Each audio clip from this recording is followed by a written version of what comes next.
नमस्कार विद्यार्थी मित्रांनो. आज आपण चौथी स्कॉलरशिपचं मॅथचं 29वा प्रकरण बघतोय बघा, ज्याचं नाव आहे इष्टिकाचिती व घन, त्यातले कडा, शिरोबिंदू आणि पृष्ठे याबद्दलची माहिती आपल्याला या चॅप्टर मध्ये पाहायची आहे. या चॅप्टरच्या स्वाध्यायाला आपण सुरुवात करतोय बघा. पहिला प्रश्न आहे बघा त्यातला, पुढीलपैकी कोणत्या वस्तूची सर्व पृष्ठे चौरसाकार असतात?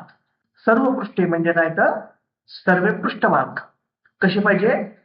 चौरसाकार आकाराची ते पाहिजे. मग काय सांगितलं? कंपास पेटी. कंपास पेटी कसं शेप आला बघा, इष्टिकाचिती आहे, क्युबॉइड आहे.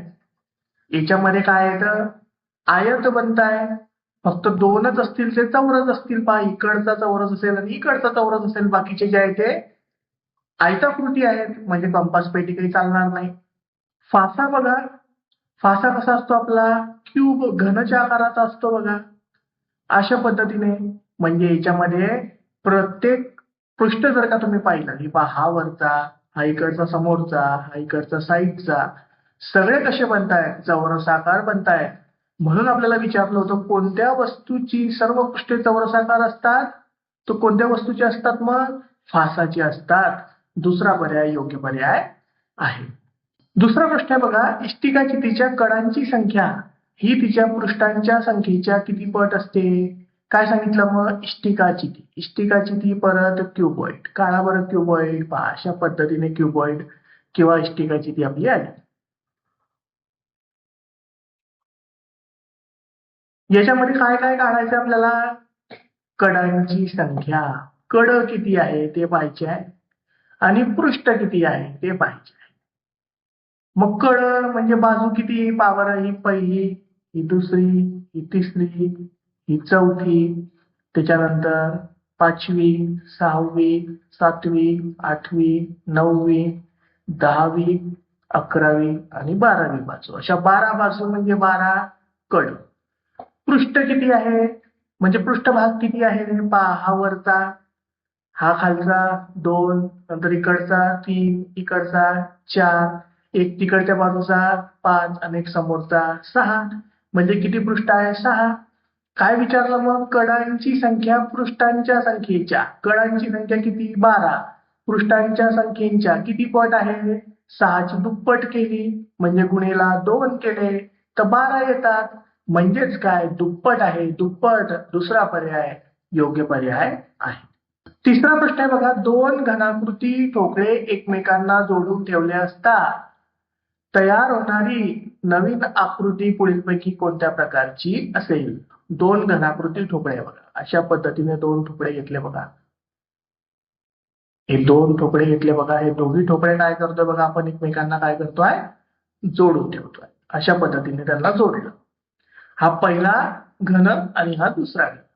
काय तयार झालं यांच्यापासून? दोघांपासून मिळून काय तयार झाली? एक इष्टिकाचिती तयार झाली. मग इष्टिकाचितीचं म्हणजेच काय? दोन घनाकृती ठोकळ्यांना एकत्र जोडून तयार झालेल्या आकृतीला कोणत्या प्रकारची आकृती आहे ती? इष्टिकाचिती आहे. इष्टिकाचिती कितवा पर्याय आहे? तिसरा पर्याय योग्य पर्याय आहे. चौथा प्रश्न आहे बघा, दोन घनाकृती ठोकळे एकमेकांना जोडून ठेवले तर तयार होणाऱ्या त्रिमितीय आकृतींच्या कडांची संख्या शिरोबिंदूंच्या संख्येपेक्षा कितीने जास्त असेल? परत ते दिलं बघा, दोन घनाकृती ठोकळे. दोन घनाकृती ठोकळे काढू बघा आपण. यांना काय केलं आपण? जोडून ठेवलं बघा. एकमेकांशी काय करतो आपण? यांना जोडून ठेवतोय. जोडून ठेवलं तर काय तयार होते? इष्टिकाचिती तयार होते. मागच्या प्रश्नात आपण पाहिलंच. मग इष्टिकाचिती काढून घेऊ बघा. हे अशा पद्धतीने क्युबॉइड किंवा इष्टिकाचिती आपण काढून घेतली. यांच्यामध्ये कुणाकुणाची संख्या विचारली आपल्याला? कडांची संख्या. याच्यात कड किती असतात? इष्टिकाचितीमध्ये कड किती असतात? 12. शिरोबिंदूंच्या संख्येपेक्षा शिरोबिंदू किती असतात? शिरोबिंदू म्हणजे काय? पॉइंट किती असतात? बघा बरं, हा पहिला, हा दुसरा, हा तिसरा, हा चौथा. इकडे 5वा, 6वा, 7वा आणि 8वा किती असतात? 8. मग काय सांगितलं? कडांची संख्या शिरोबिंदूच्या संख्येपेक्षा कितीने जास्त आहे? म्हणजे काय केलं? 12 मधनं 8 काय केले आपण? वजा केले. किती उरले? 4. मग कितीने जास्त आहे? 4 ने जास्त आहे, 4 ने जास्त आहे कितवा पर्याय आहे? चौथा पर्याय योग्य पर्याय आहे. 5वा प्रश्न आहे बघा, 3 सेमी बाजू असणारे 3 घन एकमेकांशेजारी जोडून ठेवले असतात. 3 घन घेतले आपण. हा पहिला, हा दुसरा आणि हा तिसरा. यांना काय केलं, एकमेकांशेजारी काय करतोय आपण, जोडून ठेवतोय. मग अशा पद्धतीने बघा यांना जोडलं बघा आपण आणि ही आकृती तयार झाली. हा पहिला घन, हा दुसरा आणि हा तिसरा. एकाची बाजू किती आहे घनाची? 3 सेमी. ही 3 सेमी आहे, ही 3 सेमी आहे, ही पण 3 सेमी आहे. तर तयार होणाऱ्या त्रिमितीय आकृतीची अचूक मापे पुढील प्रमाणे कोणती? मग आता पूर्ण पावर 3 3 3 लांबी किती झाली? 3 अधिक 3 अधिक 3 म्हणजे किती झाली? 9. म्हणजे लांबी किती पाहिजे आपल्याला? 9 सेमी पाहिजे. रुंदी 3च असणार आहे, उंची 3च असणार आहे. म्हणजे रुंदी 3 सेमी, उंची 3 सेमी. पहिला पर्याय योग्य पर्याय आहे. 6वा प्रश्न आहे बघा, इष्टिकाचितीच्या कडा या इष्टिकाचितीच्या शिरोबिंदू व पृष्ठे यांच्या बेरजेपेक्षा कितीने जास्त अथवा कमी आहेत? मग इष्टिकाचिती क्युबॉइड परत काढूया. ही काढली आपण इष्टिकाचिती.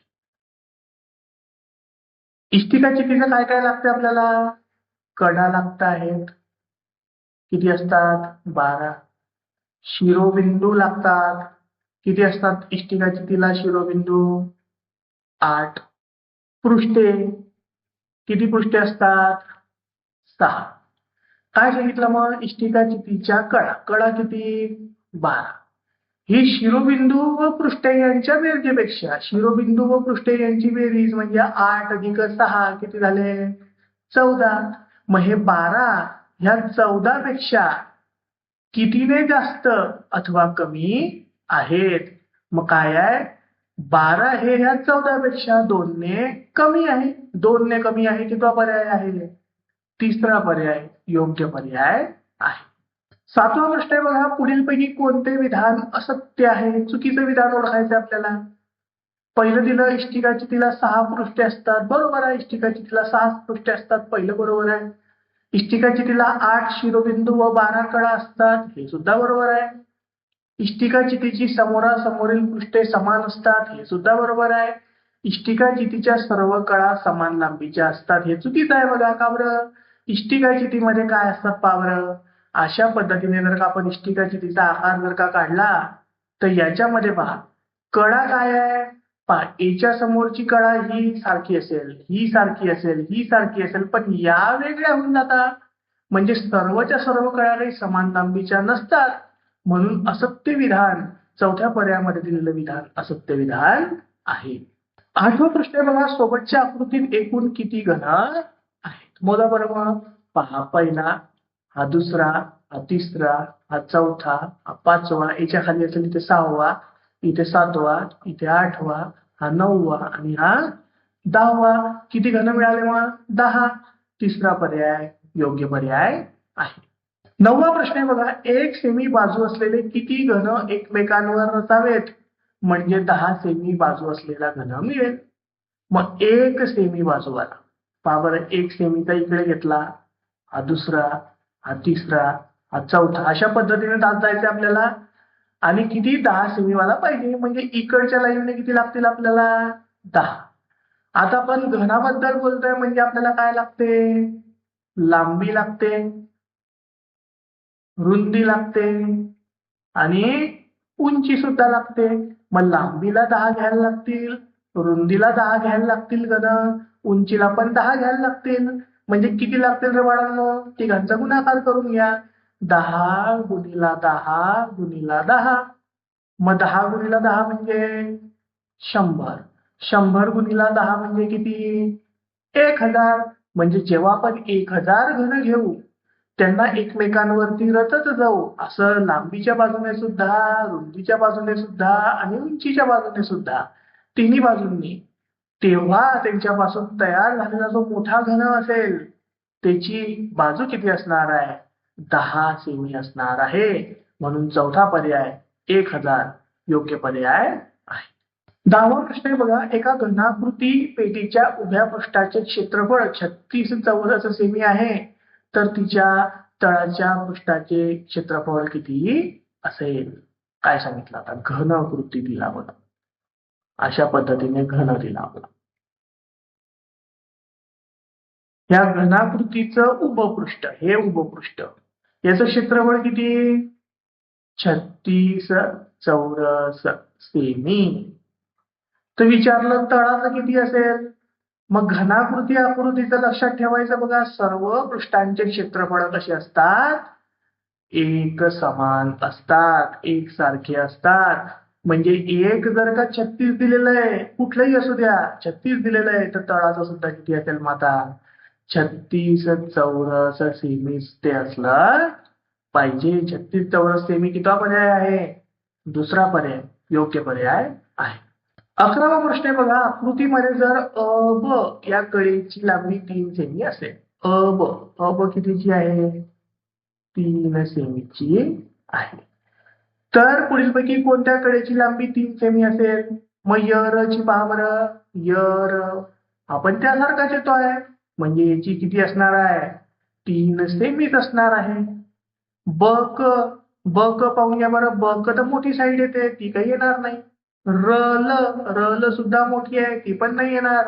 आणि अ ड सुद्धा मोठी आहे, ती पण नाही येणार. म्हणजेच पहिला पर्याय य र या ज्या उभ्या कडा होत्या बघा, या कशा असतील? समान लांबीच्या असतील. म्हणून अ ब जर का 3 सेमीची आहे तर य र सुद्धा 3 सेमीचीच असेल. पहिला पर्याय योग्य पर्याय आहे. याचबरोबर विद्यार्थी मित्रांनो, हा स्वाध्याय आणि हे प्रकरण सुद्धा आपलं संपलेलं आहे. धन्यवाद.